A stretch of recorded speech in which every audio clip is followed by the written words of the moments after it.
আছো? আর আমার কথা বলবো কি, আমি ভালো নেই বন্ধুরা। সেই সকাল থেকে দৌড়াচ্ছি, সকালে 5টা করে রেখে ছেলে মেয়ের খাবার করে রেখে গেছিলাম কল্যাণী। বললাম না মেয়ের অপারেশন হবে, মেয়ের শরীর খারাপ খুব। তো গেছিলাম কল্যাণী 9:30টার সময়, 9টা ট্রেন ধরে গেছি। তো ওখানটায় দিয়ে হয়েছে, যাকে ধরে আর কি করেছি ডাক্তারের সঙ্গে যোগাযোগ করেছি, উনি আসতে দেরি করেছে। উনি আসতে না, ডাক্তারও দেরি করে বুঝতো আর কি। তো যাই হোক, ডাক্তার ঢুকলো 11টার পরে, সঙ্গে কথা বললাম। তারপর আবার মেয়েকে নিয়ে যেতে বললো, আবার এসেছিলাম। এসে স্টেশন থেকে আবার মেয়েকে নিয়ে আবার কল্যাণে গেছি, গিয়ে সমস্ত ঠিকঠাক করে এই মাত্র হচ্ছে বাড়িতে ঢুকলাম। ঘড়ির কাটা দুটো না তিনটে, দুটো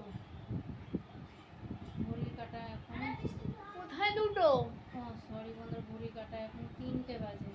আমার রান্না হয়নি, রান্না বসাবো, মানে ওই আলু সেদ্ধ ভাত বসিয়ে দেবো, আর একদিকে মুসুর ডাল সেদ্ধ বসাবো। আর কিছু করবো না, এখন রান্না করার কোনো সময় নেই।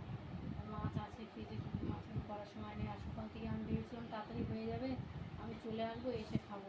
আমিও খেয়ে যাইনি আজকে। ওই জন্য আমি কাপড় টুকু আগে বাইরে কাপড় টুকু ছাড়বো, ছেড়ে ভাত আর ডাল বসিয়ে দিয়ে স্নান করবো। সেটা ভালো লাগছে।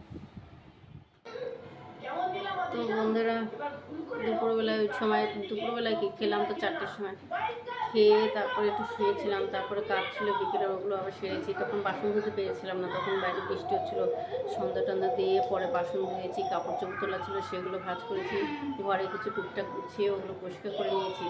আর এই যে বন্ধুরা, পাঁপড় ভেজে রাখা হলো, এটা ছেলের জন্য পাঁপড় ভেজে রাখা হলো। কেননা আমি মেয়ের যেহেতু কালকে অপারেশন হবে, তো আমি তো ওইখানটায় থাকবো, আমার মা থাকবে আমার ছেলের সঙ্গে। তো যাই হোক, ডাল আর আমার ছেলে কী হয়, সব সবজি খায় না, ওই জন্য ডাল করলো বা কিছু একটা মনের মতো করে দিল। আর সঙ্গে এই পাঁপড় ভেজে রেখে গেলাম 1 কৌটো। যখন ভাত খাবে, ওর পাঁপড় হলে খাওয়া হয়ে যায়, ওই জন্য পাঁপড় ভেজে রেখে দেওয়া হলো। ও যখন খেতে বসবে 2টো করে পাঁপড় নিয়ে খেয়ে নেবে, ব্যাস, ওর ভাত খাওয়া হয়ে যাবে। না হলে খুব অসুবিধা করবে, খাওয়া নিয়ে খুব ঝামেলা করে, তো ওই জন্য এই পাঁপড়টা ভেজে রাখলাম। বন্ধুরা, এই যে খেতে বসছি, ওরা দুজন খেয়ে নিয়েছে আর আমি খেতে বসছি এখন।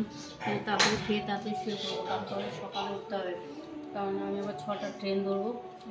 সকালে উঠে আবার সমস্ত কাজ সেরে রেখে তারপরে যেতে হবে, ওই জন্য খেতে বসছি এখন। এবারে 10টা 10:30 বেজে গেছে এখন। তো যাই হোক বন্ধুরা, ভিডিওটা আজকে আর বাড়াবো না, এই পর্যন্তই। তো আমার ভিডিওটা যদি আপনাদের ভালো লাগে তাহলে লাইক, কমেন্ট, শেয়ার এবং সাবস্ক্রাইব করে দেবেন, পাশের ঘন্টাটা ক্লিক করে দেবেন। ভালো থাকবেন, সুস্থ থাকবেন, গুড নাইট, টাটা।